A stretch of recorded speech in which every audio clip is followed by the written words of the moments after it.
মুগ্ধ চিন্তা করতে করতে একসময় বলল, তুমি শিওর যে তুমি আমার সাথে থানচি পর্যন্ত যাবে? হ্যাঁ, কিন্তু কিভাবে? সেটা দেখছি।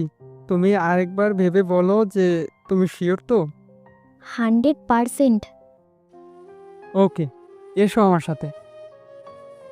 মুগ্ধ বাস স্ট্যান্ডের দিকে হাঁটা শুরু করলো। 2 মিনিটের রাস্তা। বাস স্ট্যান্ডের একপাশে অনেকগুলো সিএনজি। মুগ্ধ একজনকে জিজ্ঞেস করলো,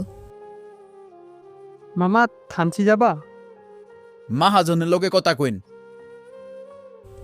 মুগ্ধ সিএনজির মহাজনকে খুঁজতে লাগলো। পেয়ে যেতেই তাকে বলল,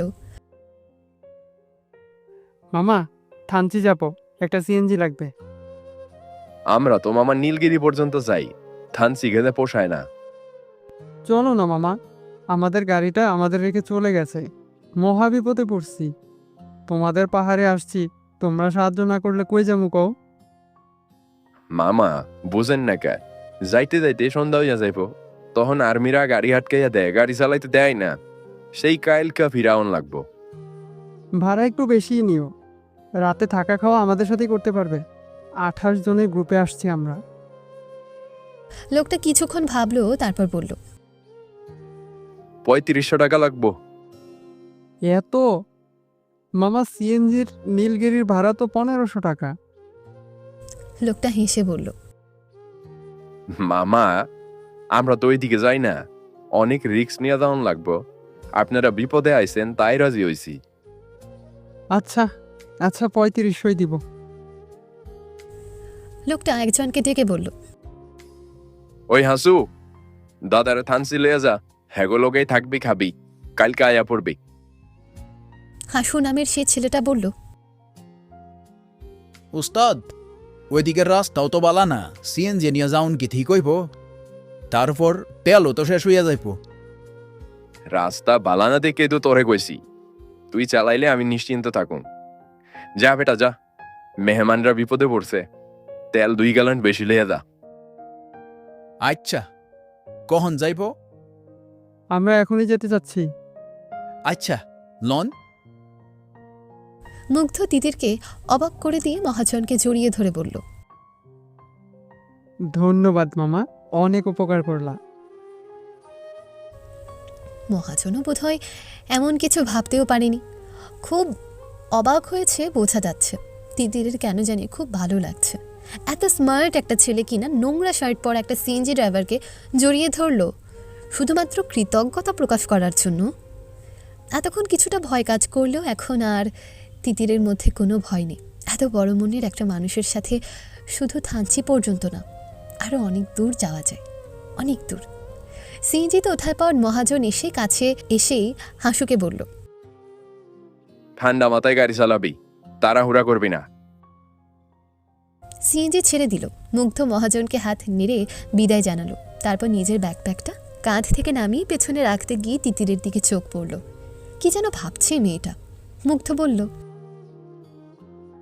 কি ব্যাপার, ব্যাকপ্যাক এখনো কাঁধে কেন? রিল্যাক্সে বসো, 90 কিলোমিটার যেতে হবে। আচ্ছা, ঢাকা থেকে বান্দরবান 300 কিমি দূরে না?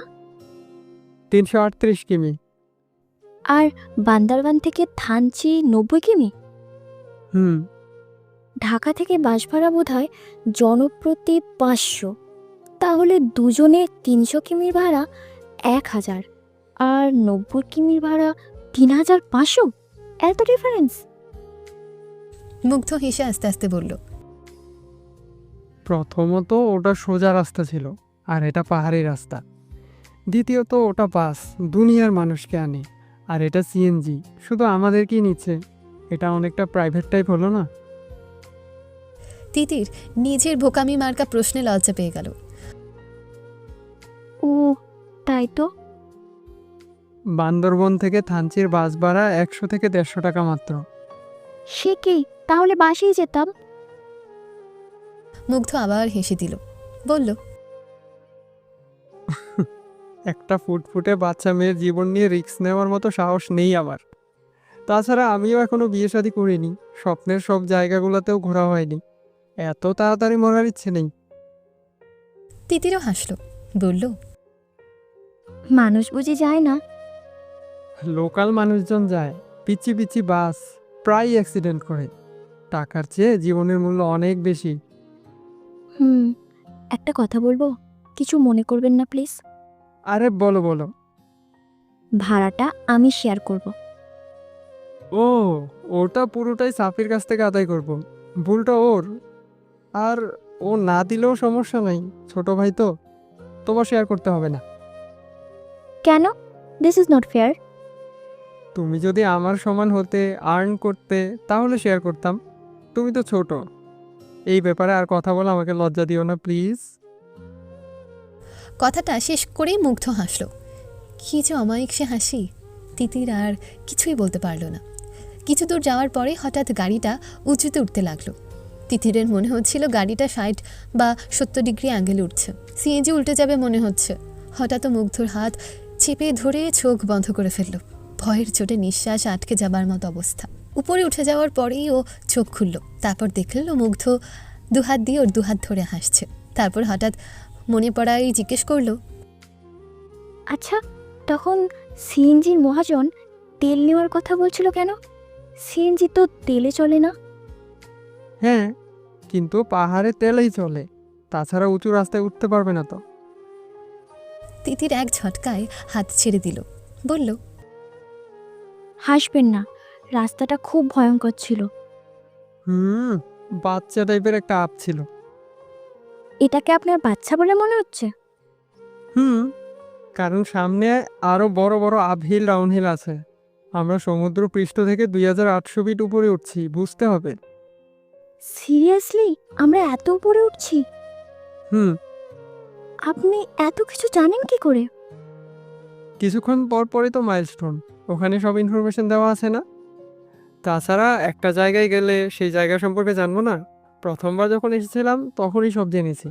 তারপর তো কতবার এলাম। নাপাখুম একবার গিয়েছি মাত্র, কিন্তু এই রাস্তা দিয়ে নীলগিরি, বগালে, কেওক্রাডাং, তাজিংটং, সাফা খাফং গিয়েছি। কেওক্রাডাং 2বার গিয়েছি, আর নীলগিরি তো হিসাবই নেই। তিতির অবাক হয়ে বলল, আপনি কেওক্রাডং ট্রেকিং করেছেন? কেওক্রাডাং এমন কিছুই না। নিশ্চয়ই মনে পড়ে গেছে, ছোটবেলায় পড়েছিলে বাংলাদেশের সর্বোচ্চ পাহাড়চূড়া কেওক্রাডাং। এর উচ্চতা 3200 ফিট, তাই না? হ্যাঁ। কিন্তু ওখানে যাওয়া এমন ডিফিকাল্ট কিছু না। শীতকালে জিপে করে যাওয়া যায়। তবে ওইদিকে কঠিন যা আছে তা হলো জাদিপাই ঝর্ণা। কেওক্রাডাং থেকে 3 ঘন্টা হেঁটে যেতে হয়। 3 ঘন্টা হাঁটা কোনো বিষয় না, কিন্তু ওই রাস্তায় 3 ঘন্টাকে 3 দিন মনে হয়। কিন্তু পৌঁছানোর পর সব কষ্ট কোথায় যে যায়। অনেক বড় আর অসম্ভব সুন্দর একটা ঝর্ণা। ও আচ্ছা, এখন তাজিংডং এর কথা বলুন।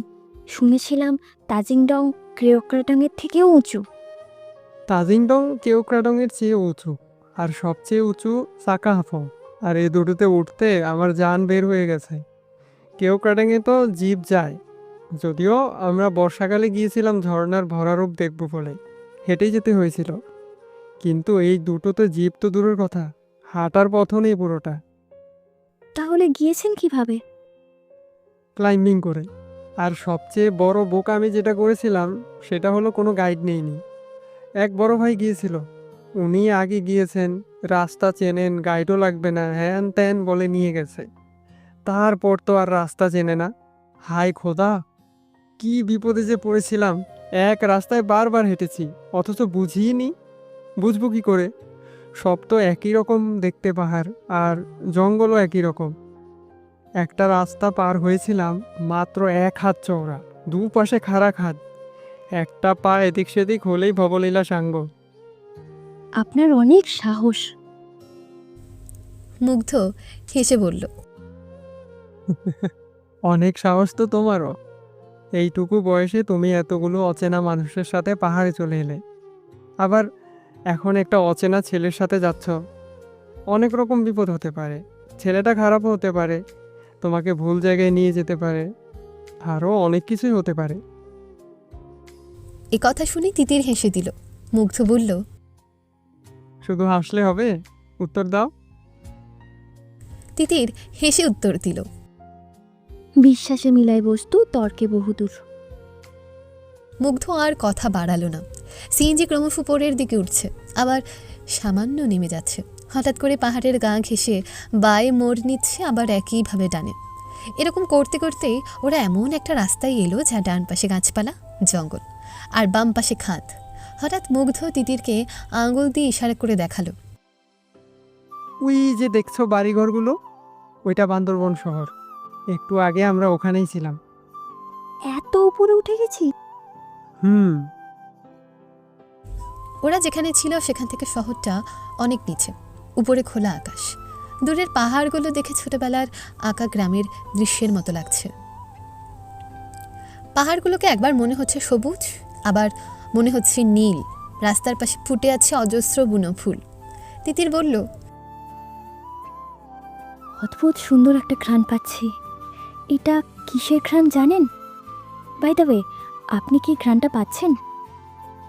পাহাড়ের ঘ্রাণ, বনু ঘ্রাণ। আমি আসক্ত এই ঘ্রাণে, তাই তো বারবার ছুটে আসি। একটু থেমে তিতির আবার বলল,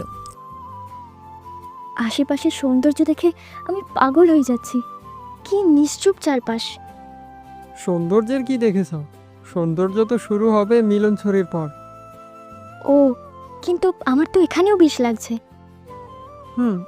পাহাড়ের বাকি বাকি সৌন্দর্য।